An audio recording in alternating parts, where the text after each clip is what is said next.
Hey Keystone, it is good to be able to see you in this way online. And it is exciting to be able to say that in just a handful of weeks, we'll be able to see each other face to face. I want to share with you a 3-phase plan that the elders have developed for us to begin the process of regathering in person. The first phase you probably already know about because we've called it just the regathering of small groups. What that means is any group size of 25 or less that's going to gather together for ministry purposes, Keystone elders are going to support and encourage. So whether you're gathering in person for care groups, or whether you're gathering in person for worship services in your home with friends and family, whether it's ministry meetings, whatever group is going to meet, we are encouraging that type of meeting to happen beginning June 1st, so between now and moving forward through the summertime. During that time, in this initial phase, we'll continue to be able to post our worship videos online and continue to interact with each other via Zoom virtually. When it comes to gathering together in large groups, Keystone elders have planned that on July 12th, on Sunday, July 12th, we will begin to open up our doors on Sunday mornings for worship services. What that means is that we will end up having 2 different services, one at 9 o'clock, one at 10:35, just like we're accustomed to doing. And when we will gather for things like preaching, for singing, for fellowship. We're trying to create those meaningful and responsible worship experiences that we've been talking about. And when we gather on that date and moving forward through the summertime, we will say a handful of things. 1, masks are optional. But even if masks are optional, we will be considerate of those who choose to wear masks. When it comes to distancing, we won't strictly enforce a 6-foot social distance, and yet we will also be respectful of each other's personal spaces. When it comes to capacity in our auditorium, we will have limited capacity, and so we will, for the first 2 weeks, July 12th and 19th, we'll pre-register for those services so that we can do a good job of preparing for those of you who will join us in person. And during that time, beginning July 12th, we will also launch a genuine or true live stream, and we'll begin to stream our 9 o'clock service as well as a simulated live stream later on in that day at 10:35. We don't want to have our online experience diminish even as we open up large group gatherings. So we are committed to making sure that the very best experience that we can provide in person is also being provided online. Now, there'll be a handful of accommodations that we have to make during this time, and so we won't have kids ministry to begin. We won't have ABFs. There'll be no childcare, and we're not going to pass out things like bulletin, tear-offs, communion. We will want to make sure that these environments are as responsible as we can be as well. Eventually, our plan is a 3rd phase where we will begin a full reopening beginning August 30th. At that time, we'll continue to provide the same online content, if not better, moving forward. But our goal would be to lift all of the restrictions, eliminate a lot of the accommodations that would have been needed to be put in place to create meaningful and responsible worship services through this summer as we reopen. Now, I want to give you 5 different ways that you can help us as we begin to reopen. And the first one is this. Would you please pray for us?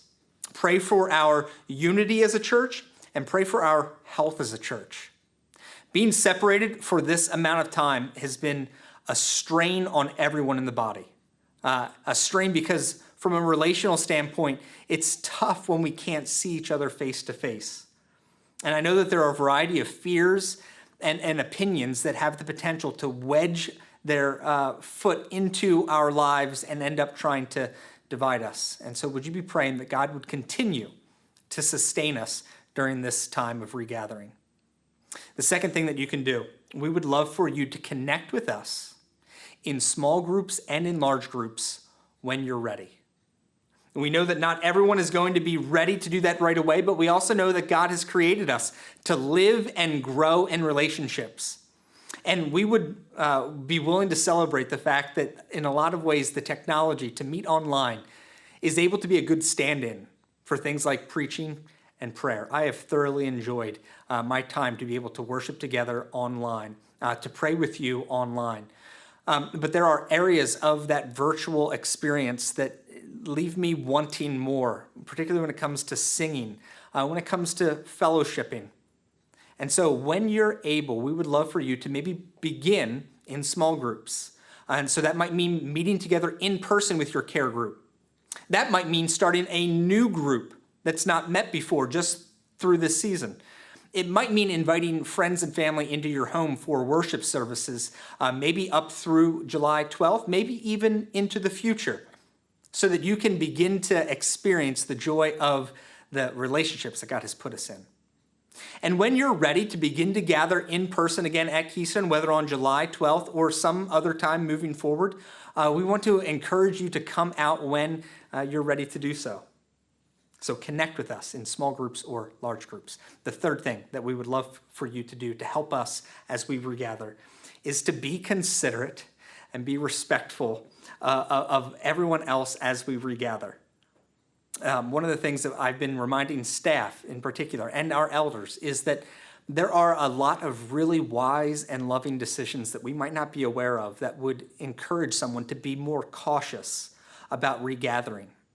And so what that means is that not everyone is going to think or feel the same way that you think and feel about regathering. And so when we gather, it might be considerate for you to just bring a mask, even if you're not going to wear one while you're there, but you might see someone who is wearing a mask and you want to interact with them. And so out of love and compassion for them, you end up wearing a mask to be able to interact with them. It might mean that when we begin fellowshipping, that we don't want to clog up our lobby or auditorium, but we want to be respectful of other people's space. So we want to encourage gathering outside. And if you start to see people clumping up, you end up dispersing so that others who are looking to maintain a little bit more distance are feeling comfortable. The last thing related to that is we want to encourage you to continue to worship with us online if you are sick, or if you've been around someone who's been sick, or you just know that there, at this point there is too much of a risk if you get sick, whether for yourself or for someone close to you. And so if those are true of you, we'd encourage you, continue to worship with us online so that we can be considerate and patient with each other as we regather. The fourth thing, as we regather, one of the ways you can help is to volunteer to serve with us. Sunday mornings take a lot of very helpful hands to do many, many things to make our Sunday morning experiences a good experience for the entire body. And as we begin to regather, we're going to have some of the same roles that we needed to prior to shut down when we start to reopen. And in fact, now that we are gathering with an online streaming option, we're going to need more volunteers. So we'll need new people like a camera operator or camera operators. We'll need live stream audio mixers, live stream video directors. We're going to need a special cleaning team to help make the facility as safe as we can.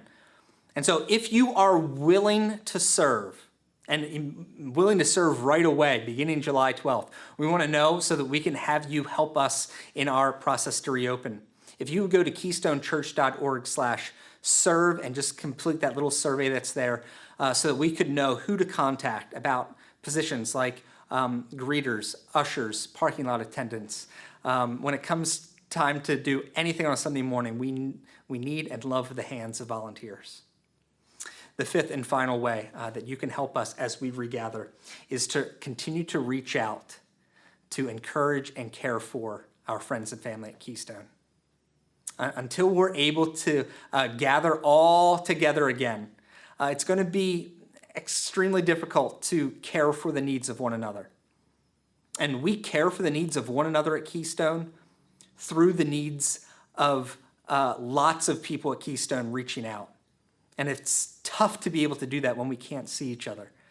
And so as long as we're in some ways worshiping together and apart, we would love for you to help us to be ministers of the gospel of Jesus Christ to our body at Keystone by caring for the needs of one another by one another.